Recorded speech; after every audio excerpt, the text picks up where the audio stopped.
El verano simplemente no llegó. Las semillas se pudrieron en la tierra encharcada, el ganado murió de pie, y las personas que sobrevivieron al primer invierno se dieron cuenta, con un horror creciente, de que el segundo sería aún peor. Esto no es ficción. Es lo que ocurrió en Europa entre los siglos XIV y XIX. Un periodo de colapso climático tan largo y tan brutal que los historiadores lo bautizaron como la pequeña edad de hielo. Las temperaturas medias bajaron entre 1 y 2 grados centígrados. Parece poco, no lo era. Ese pequeño retroceso fue suficiente para acortar las estaciones de cultivo, congelar ríos que jamás habían estado helados, destruir cosechas durante décadas seguidas y matar a millones de personas que nunca sabrían el nombre del fenómeno que las estaba destruyendo. En este vídeo vas a entender exactamente lo que le ocurrió a Europa cuando el clima se convirtió en un arma. Cómo el frío reconfiguró guerras, religiones, epidemias y la estructura entera de la sociedad medieval. Y por qué los europeos del siglo XIV fueron cogidos completamente desprevenidos por una de las mayores catástrofes climáticas de la historia humana. Empecemos por el principio, por el momento exacto en que el clima cambió y nadie se dio cuenta. Durante casi 300 años antes de la pequeña edad de hielo, Europa había vivido en un periodo de calor inusual. Los historiadores llaman a este intervalo el período cálido medieval, y duró aproximadamente desde el año 900 hasta alrededor de 1300. Durante esos siglos, las temperaturas eran ligeramente más altas que la media histórica, lo suficiente para convertir el continente en una máquina agrícola extraordinariamente productiva. Las viñas crecían en Inglaterra. Los campesinos escandinavos plantaban cereales en latitudes que hoy serían impracticables. Los vikingos colonizaron Groenlandia y llegaron a América del Norte, no por un golpe de suerte, sino porque las rutas marítimas del norte estaban libres de hielo durante periodos más largos de lo habitual. Europa Occidental, durante ese largo verano histórico, vio casi triplicar su población.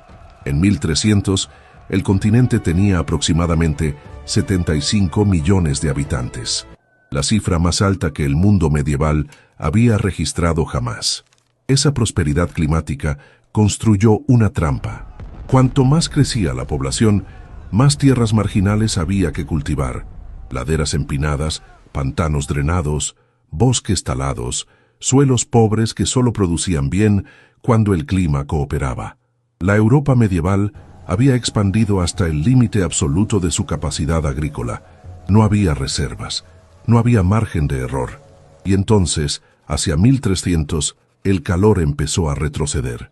La transición fue demasiado gradual para que la percibiera nadie que estuviera vivo en aquel momento. No hubo un día en que llegó el frío. Hubo una serie de años un poco más cortos, primaveras un poco más tardías, otoños que anticipaban las heladas por algunas semanas.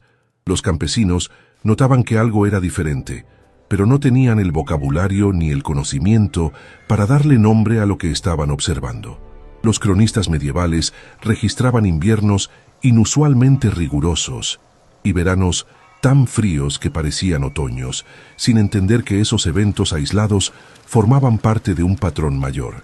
El cronista inglés Mateo de París, escribiendo en el siglo XIII, ya había registrado algunos inviernos excepcionalmente severos en Inglaterra, pero lo que se avecinaba superaría todo lo que su generación había presenciado.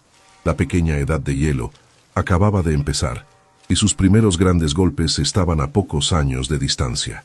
Si hay un momento en que la catástrofe climática medieval se volvió imposible de ignorar, ese momento fue la primavera de 1315. La lluvia comenzó en mayo y no paró. Semanas enteras de precipitación continua anegaron los campos del norte y occidente de Europa. El trigo que se había sembrado se pudrió en los surcos antes de emerger del todo del suelo. Las cosechas de centeno, avena y cebada, los cereales que alimentaban a la mayor parte de la población europea, fueron destruidas en grandes extensiones de Francia, las Islas Británicas, los territorios germánicos y los Países Bajos. El verano de 1315 fue el más frío y húmedo que Europa había experimentado en generaciones. Los cronistas de la época dejaron registros detallados de ese colapso. La crónica de Malmesbury, escrita por un monje inglés, describe los campos como tan anegados por el agua que ningún arado podría cortarlos.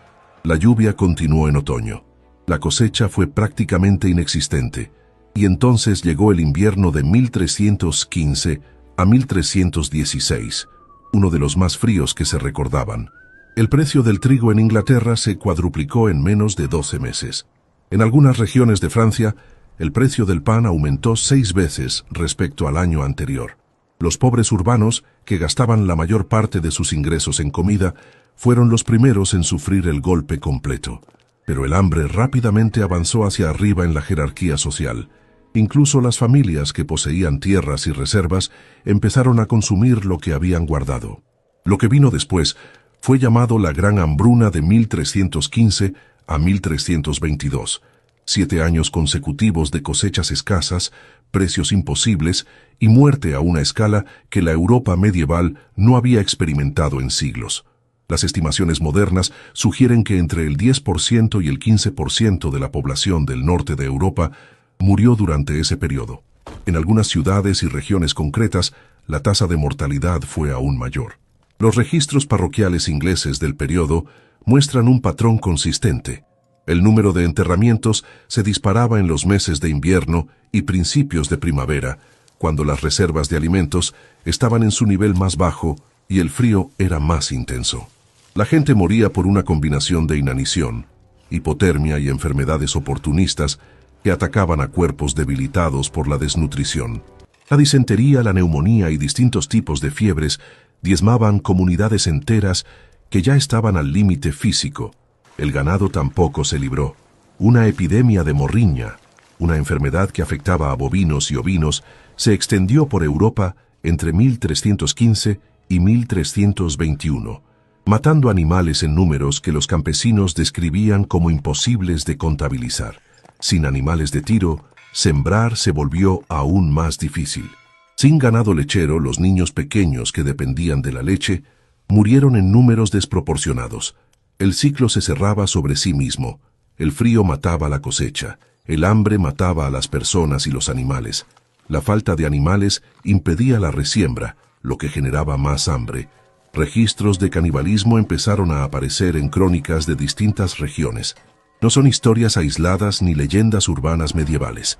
Son relatos de autoridades eclesiásticas y judiciales que investigaban casos concretos. En algunas ciudades de Francia y los Países Bajos, los cuerpos de personas recién fallecidas desaparecían de los cementerios. En zonas rurales aisladas se encontraron familias que habían sobrevivido consumiendo a los que morían primero. El cronista flamenco Gilles de Muissit registró que los pobres de Tournai, en la actual Bélgica, llegaron a consumir carroña y cosas que un ser humano en circunstancias normales jamás tocaría. La Gran Hambruna terminó hacia 1322, cuando las cosechas volvieron finalmente a un nivel soportable.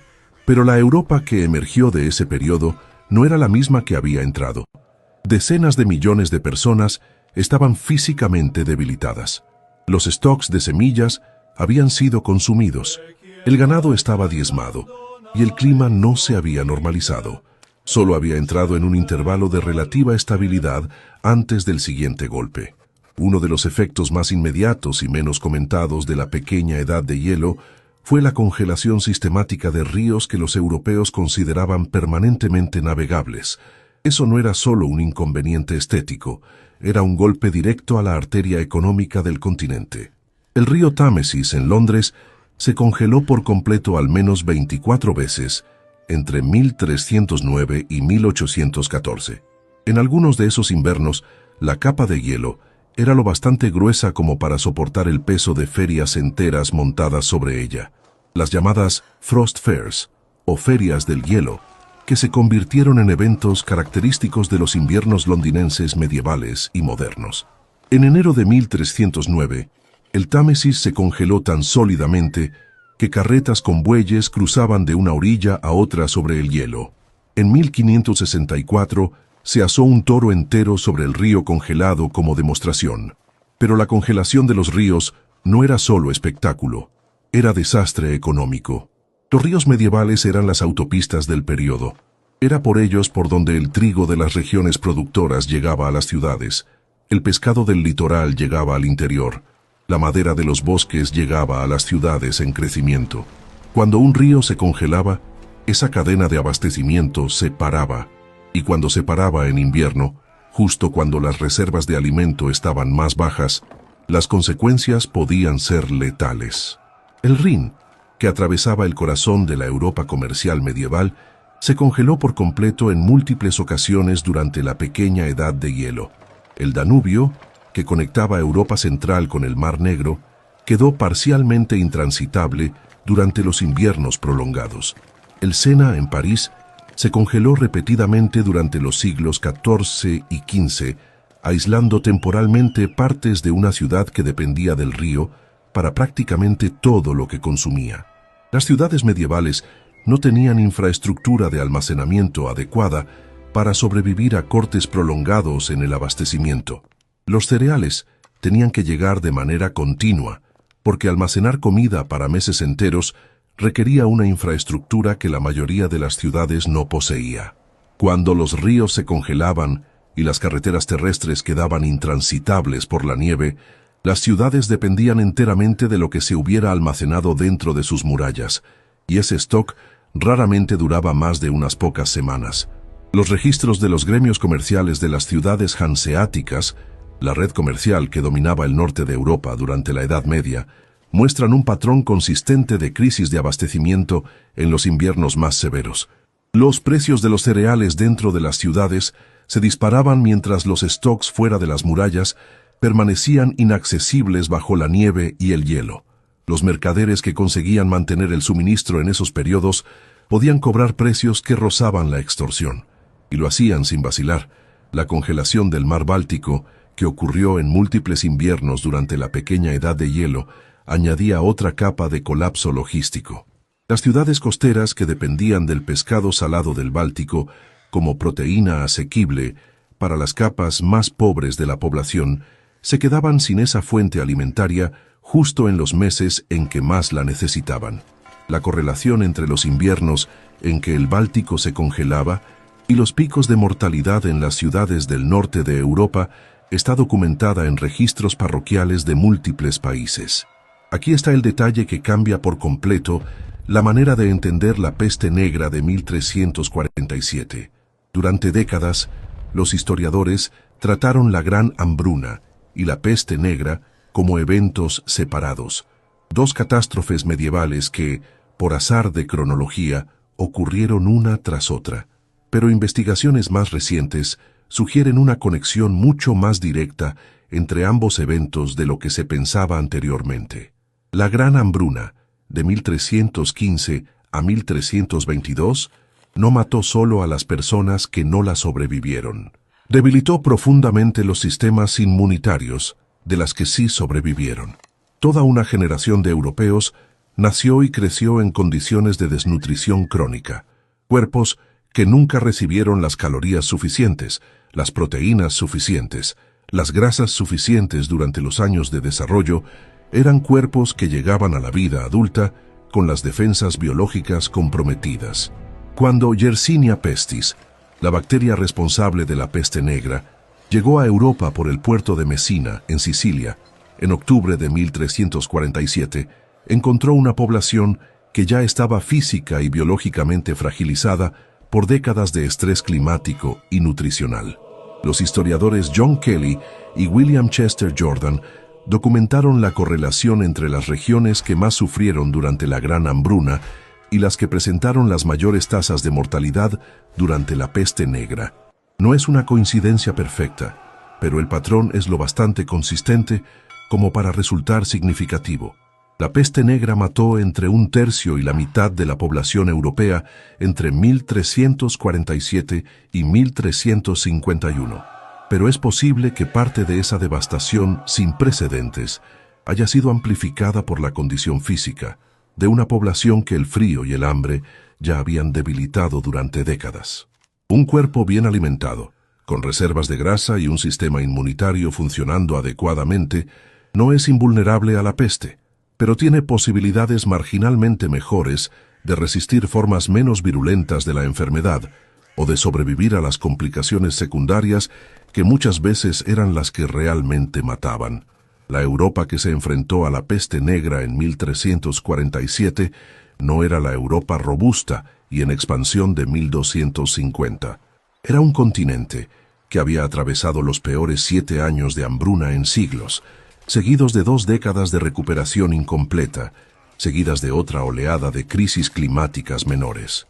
Era un continente que había perdido quizás el 15% de su población por el hambre entre 1315 y 1322, y que aún cargaba con las marcas físicas de ese periodo en los cuerpos de las personas vivas en 1347. Y el frío no había terminado. Mientras la peste negra avanzaba de ciudad en ciudad, los inviernos seguían siendo más rigurosos que la media histórica.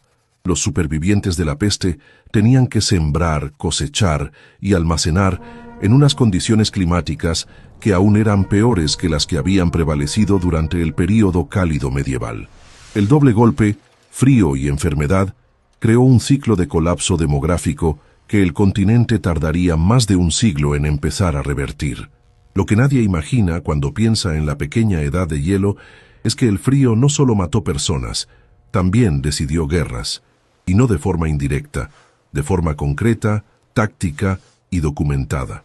La Guerra de los 100 Años, que se extendió de 1337 a 1453 entre Francia e Inglaterra, se libró casi íntegramente dentro del periodo de agravamiento de la pequeña edad de hielo.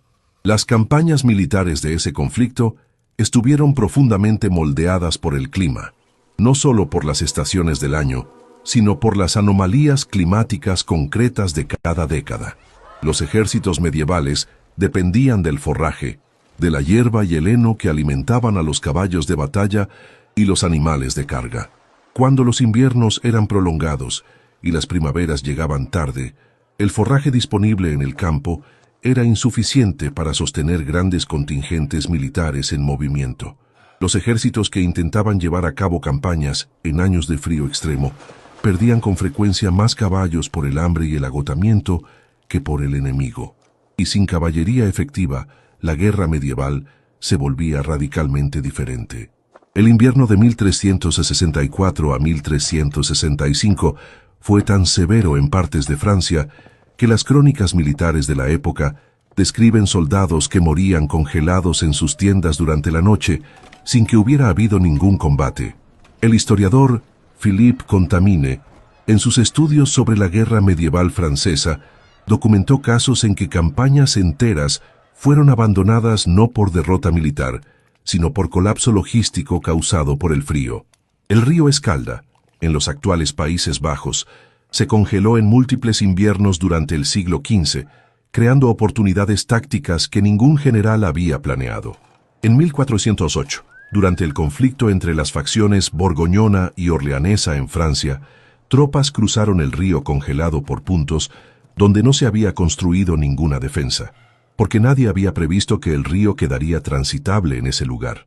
El hielo creó puentes donde no había puentes y destruyó la lógica defensiva de posiciones que dependían del río como barrera natural. Carlos V, rey de Francia, era conocido por preferir una estrategia de desgaste a las batallas campales abiertas, y parte de esa preferencia era pragmáticamente climática. En inviernos rigurosos, mantener un ejército invasor inglés en el campo significaba obligarle a enfrentarse al frío, el hambre y las enfermedades asociadas a la falta de forraje y al frío.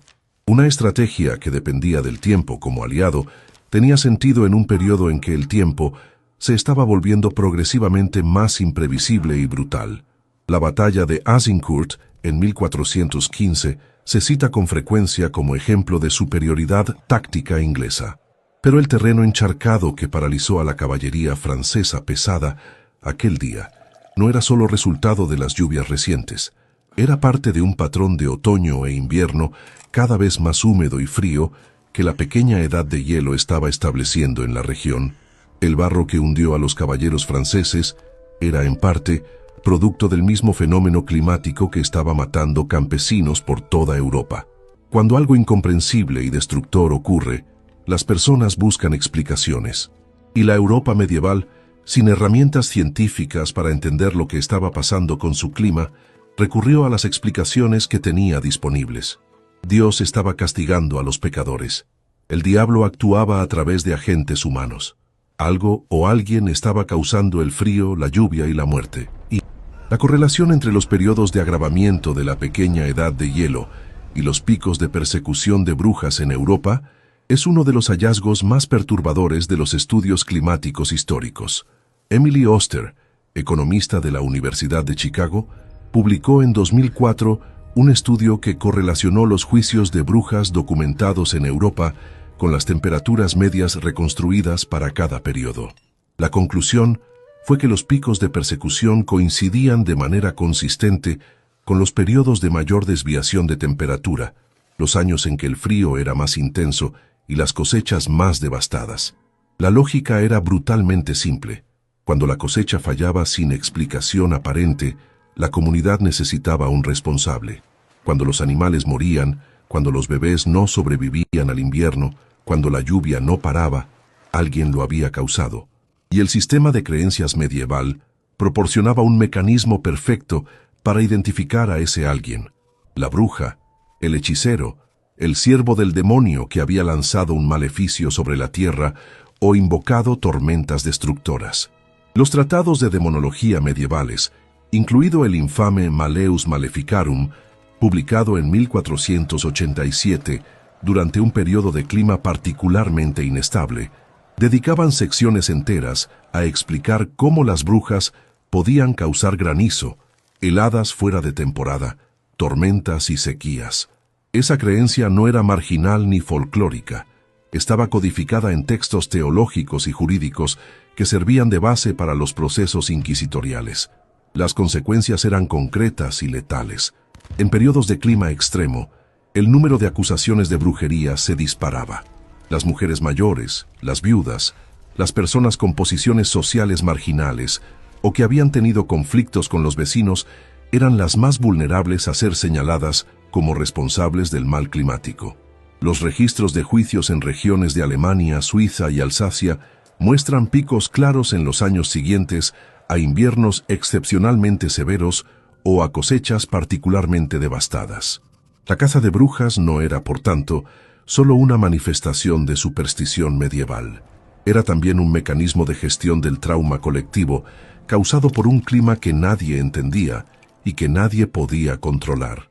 La sociedad medieval creó chivos expiatorios porque necesitaba respuestas, y las respuestas disponibles dentro de su sistema de comprensión del mundo señalaban a seres humanos identificables que podían ser castigados, al contrario que el frío, que no tenía rostro y no podía ser ajusticiado en la plaza pública. La Iglesia Católica, por su parte, respondió al colapso climático con un intenso aumento de las prácticas penitenciales. Las procesiones de flagelantes, grupos de personas que marchaban de ciudad en ciudad, azotándose públicamente como forma de expiar pecados colectivos, surgieron precisamente durante los periodos de mayor crisis climática y epidémica del siglo XIV. La lógica era que Dios había enviado el frío y la enfermedad como castigo por los pecados de la humanidad, y que una penitencia suficientemente severa podría aplacar la ira divina y restaurar el orden natural. Esa respuesta religiosa tenía consecuencias prácticas más allá del simbolismo. Las procesiones de flagelantes, que reunían a cientos y a veces miles de personas en marcha continua de ciudad en ciudad, fueron identificadas por epidemiólogos históricos como uno de los principales vectores de difusión de la peste negra en algunas regiones de Europa. Al mismo tiempo que las personas intentaban salvarse mediante la penitencia, estaban creando las condiciones perfectas para la propagación de la enfermedad que las estaba matando. Si había un lugar en el mundo donde los efectos de la pequeña edad de hielo fueron más dramáticamente visibles, ese lugar era Groenlandia. Erik el Rojo había colonizado Groenlandia hacia el año 985, durante el apogeo del período cálido medieval. Las condiciones climáticas de aquel momento permitían a los colonos nórdicos practicar una versión adaptada de la agricultura escandinava. Criaban ganado bovino, ovino y cabras en las zonas costeras del sur y el oeste de la isla, que eran relativamente accesibles durante los veranos. Se establecieron dos comunidades principales: el asentamiento oriental y el asentamiento occidental, que juntos llegaron a tener una población estimada de entre 4.000 y 6.000 personas en el apogeo de su desarrollo. Cuando la pequeña edad de hielo comenzó a intensificarse, Groenlandia fue una de las primeras regiones en sentir el impacto. Las temperaturas medias de la isla ya eran marginales para la agricultura. Cualquier retroceso significativo hacía la cría de ganado y el cultivo de forraje sencillamente imposibles. El hielo marino que había retrocedido durante el período cálido medieval empezó a avanzar de nuevo, dificultando progresivamente la navegación entre Groenlandia y Noruega, la ruta que suministraba a la colonia los artículos que no podía producir localmente: madera de construcción, metal para herramientas, cereales. El asentamiento occidental desapareció primero, hacia 1350, coincidiendo con el periodo de agravamiento climático que siguió a la Gran Hambruna y la Peste Negra, cuando un sacerdote noruego llamado Ivar Bardsson llegó al asentamiento para investigar el silencio de las últimas comunicaciones. Encontró casas abandonadas, ganado suelto vagando sin dueño y ningún ser humano con vida. Ningún relato de los propios colonos explica lo que ocurrió. Simplemente dejaron de existir, y nadie que vivió esa extinción sobrevivió para contarlo. El asentamiento oriental resistió más tiempo, pero bajo una presión creciente. Los registros eclesiásticos muestran que la diócesis de Gardar, en Groenlandia, continuó existiendo sobre el papel, con obispos nombrados por el papado, mucho después de que hubiera cualquier evidencia de una comunidad viva a la que servir. El último obispo que residió efectivamente en Groenlandia puede que llegara hacia 1368. Después de eso, solo hay silencio en los registros, salpicado por relatos ocasionales de barcos que avistaron asentamientos aparentemente abandonados. Las excavaciones arqueológicas realizadas en los siglos XX y XXI en los yacimientos de los asentamientos groenlandeses revelaron detalles perturbadores sobre los últimos años de la colonia.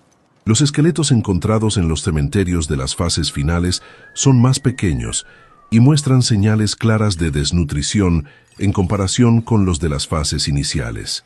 Los animales domésticos de los últimos años eran genéticamente más pequeños que los de generaciones anteriores, señal de que los colonos estaban seleccionando ejemplares de menor tamaño como adaptación a la escasez alimentaria. Los objetos encontrados en los últimos estratos muestran evidencias de reparaciones y reutilizaciones extremas, gente arreglando utensilios una y otra vez, en lugar de sustituirlos, porque los suministros de Noruega habían dejado de llegar. La extinción de la colonia groenlandesa era en miniatura la misma historia que estaba ocurriendo a escala continental en Europa. Una población que había sido viable durante el período cálido medieval se volvía progresivamente inviable a medida que el clima cambiaba. La diferencia era que en Groenlandia no había a dónde ir. El invierno de 1683 a 1684 es citado con frecuencia por los climatólogos como el más severo de toda la pequeña edad de hielo, y los registros contemporáneos justifican esa clasificación de una manera que raya en lo increíble. El mar Báltico se congeló por completo, de costa a costa, durante semanas. Eso era en aquella época extraordinario, pero no sin precedente. Lo que hizo verdaderamente excepcional a ese invierno fue lo que ocurrió más al sur. El mar Adriático, en el norte de Italia, se congeló en zonas costeras. El Canal de la Mancha, entre Inglaterra y Francia, se congeló lo suficiente como para que la gente cruzara a pie entre las dos naciones. Y en Venecia, construida sobre la laguna del Mediterráneo, la ciudad que el mundo asocia con el agua y el calor mediterráneo, la laguna se congeló. Los registros venecianos del periodo describen la laguna cubierta por una capa de hielo, lo bastante gruesa como para soportar el peso de personas andando sobre ella.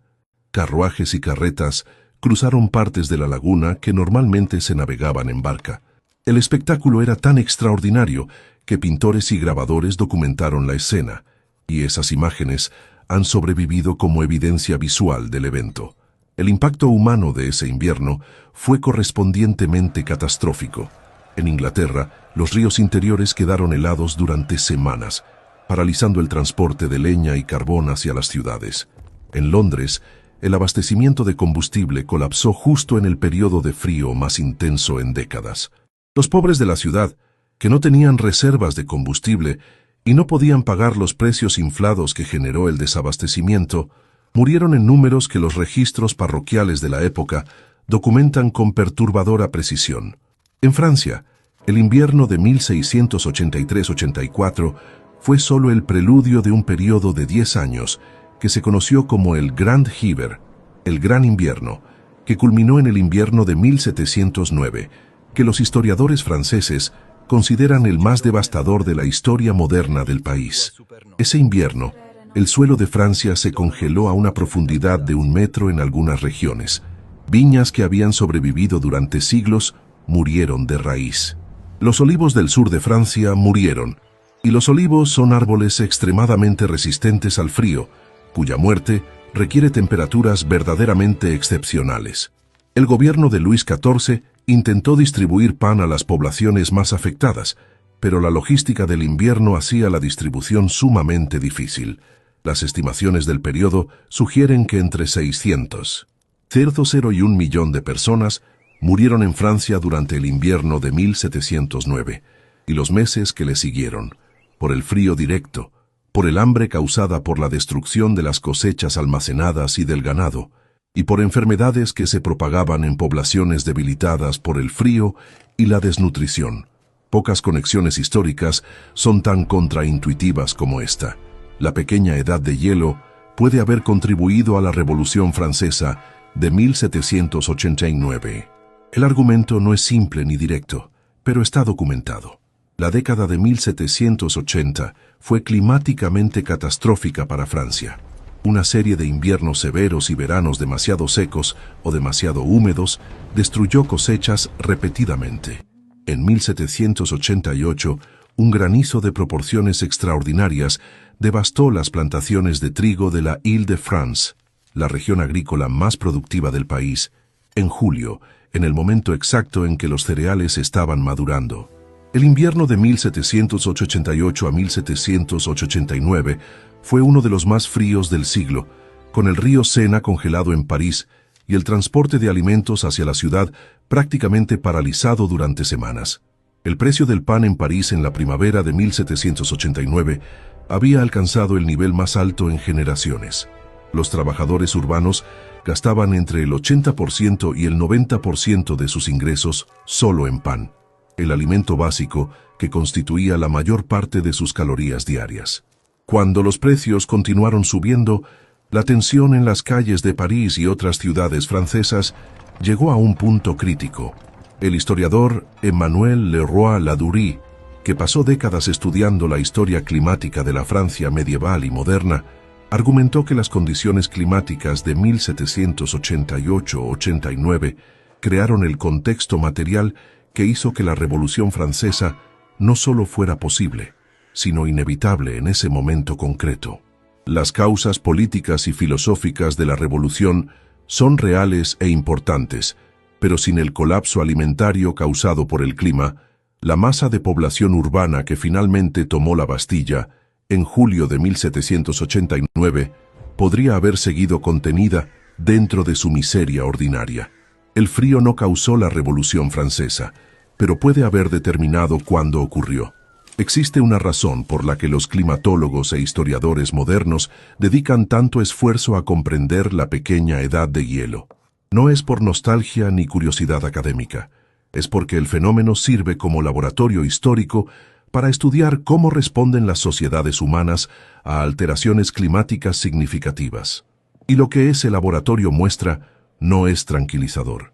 Muestra que las poblaciones humanas tardan mucho tiempo en reconocer que el clima ha cambiado de forma permanente, y no que están simplemente afrontando una serie de años malos. Muestra que cuando ese reconocimiento finalmente llega, las respuestas institucionales tienden a ser inadecuadas, tardías y frecuentemente contraproducentes. Muestra que las poblaciones más vulnerables, las que viven al límite de la subsistencia, las que dependen de cadenas de abastecimiento frágiles, las que no tienen reservas ni alternativas, son las primeras en ser destruidas. Muestra también que el clima y la historia política son inseparables, que las guerras, las revoluciones, las persecuciones religiosas y los colapsos de imperios raramente ocurren en el vacío. Con frecuencia tienen como telón de fondo una presión climática que hace insostenible la vida material de las personas y que crea las condiciones para el extremismo, el conflicto y el colapso de las estructuras que mantenían cohesionada a la sociedad. Los europeos medievales que murieron de hambre en 1316, que se congelaron en los inviernos de 1684 y 1709, que vieron cómo sus colonias en Groenlandia eran silenciosamente extintas. Esas personas no sabían que formaban parte de una era climática. No tenían nombre para lo que les estaba ocurriendo. Simplemente vivían, sufrían y morían dentro de un fenómeno que solo sería reconocido y nombrado siglos después de terminar.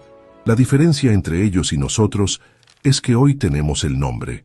Hoy sabemos que el clima cambia, que los cambios climáticos tienen consecuencias humanas devastadoras y que las sociedades construidas sin margen de error para las variaciones climáticas son sociedades extraordinariamente vulnerables. Si esta historia te ha hecho reflexionar sobre algo, cuéntanoslo en los comentarios. ¿Crees que la sociedad actual está mejor preparada para afrontar una crisis climática prolongada que las poblaciones medievales? ¿Por qué? Si este contenido te ha hecho aprender algo que no sabías, dale al me gusta. Ayuda mucho al canal a seguir trayendo historia con este nivel de profundidad. Y si todavía no estás suscrito, suscríbete ahora, porque en el próximo vídeo descubrirás cómo se movía la peste negra de ciudad en ciudad, quién intentó detenerla y por qué los métodos utilizados muchas veces aceleraban la propia catástrofe que trataban de contener.